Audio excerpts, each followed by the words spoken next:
Salut à tous, on se retrouve pour une nouvelle vidéo, j'espère que tout le monde va bien. En tout cas moi ça va, il fait un peu de vent, temps gris, mais il fait pas si froid que ça, donc ça va, la saison elle a...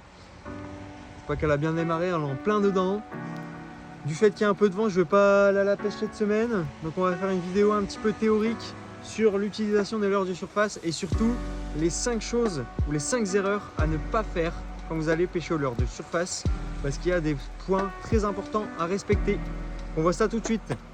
Alors le premier point quand vous allez pêcher aux leurres de surface, même avant de pêcher, le tout premier point, la première chose que vous allez faire, c'est que vous allez venir ici changer votre nœud de raccord.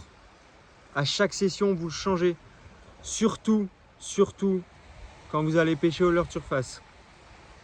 Pourquoi? Alors déjà, si vous êtes allé pêcher la veille, le nœud il aura pris du sel, etc. Il aura séché chez vous.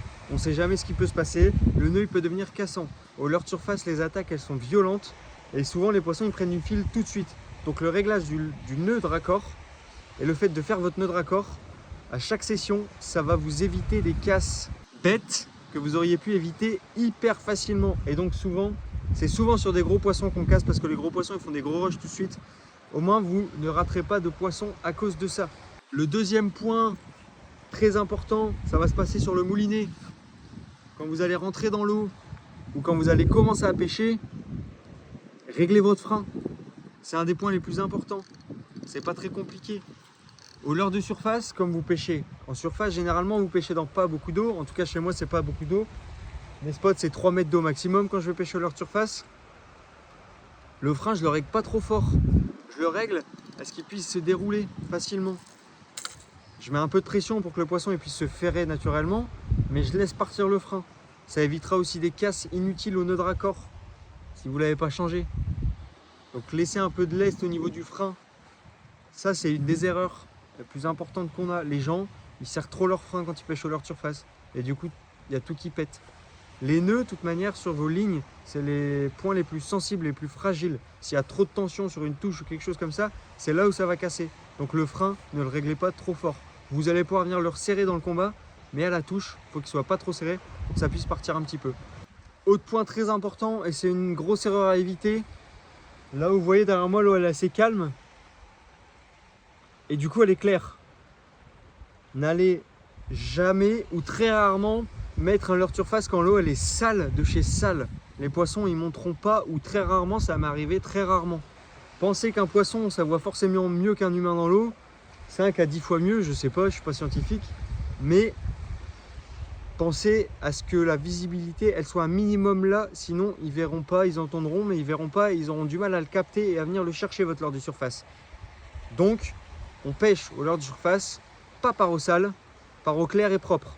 Ensuite, une fois que votre eau est claire et que vous êtes parti à la pêche et que vous voyez l'eau est claire, vous voulez pêcher au leurre de surface, moi je préconise, et en tout cas dans ma pratique, j'utilise 2 types de coloris.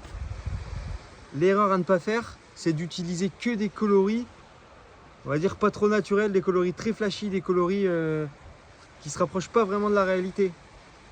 Il y a 2 cas, quand il y a un soleil comme là, très opaque, très bas, très blanc, mettez quelque chose d'opaque ou blanc. Quelque chose qui n'est pas translucide.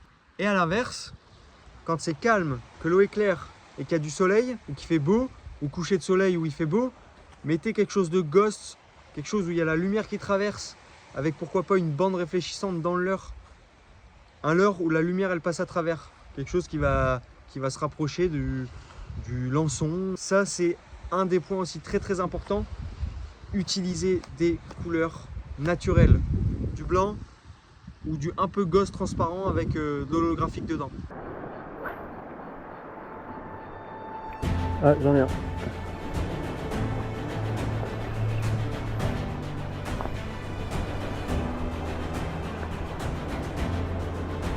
Je pense qu'il est piqué sur le côté parce que... Ah, je pense qu'il est piqué sur le côté parce que... Ah. Ouais, c'est dur.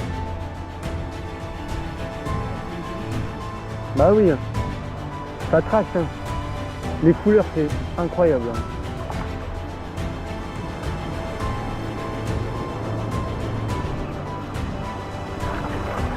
Ou sinon c'est peut-être un big. Hein. Un big, j'avoue, c'est pas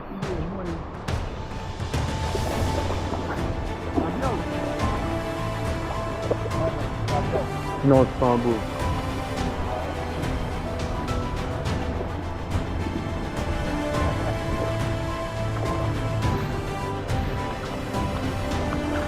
Ouais, si, il est beau en fait.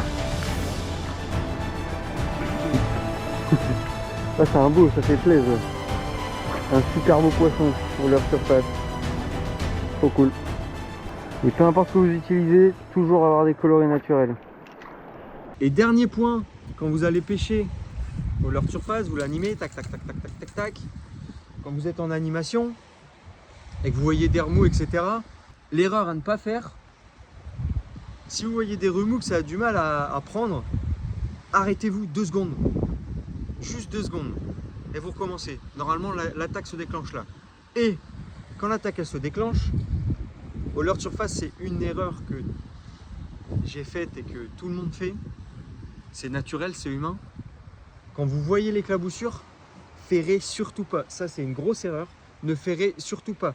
On attend que le poisson il vienne prendre le leurre, qu'il se retourne et qu'il parte avec le leurre. Une fois qu'il s'est retourné, qu'il est parti avec le leurre, que vous sentez un poids dans la canne, là, vous pouvez mettre un ferrage. Sinon, à l'éclaboussure, on ne ferre surtout pas. C'est ce qui va faire que vous allez décrocher vos poissons à la touche. Voilà pour cette petite vidéo explicative sur les leurres de surface. Ça a été assez rapide, assez succinct. Mais c'est ce que je voulais faire. Donc voilà, j'espère qu'elle vous aura plu. On se dit à très vite pour de nouvelles vidéos. Il y a pas mal de vidéos qui vont sortir à la pêche. Que ce soit des pêches au leurre de surface, au mollet ou au jerkbait comme ce que j'ai là. Mais portez-vous bien, amusez-vous bien, allez-y, sortez vos leurres de surface parce que là c'est le moment. Et je compte sur vous pour me poser des questions en commentaire parce que je réponds avec plaisir et ça me fait toujours chaud au cœur de voir que vous êtes impliqués, que ça vous concerne et que c'est un plaisir aussi pour vous d'échanger avec moi. Donc je vous attends dans les commentaires. On se dit à très vite. Ciao, ciao!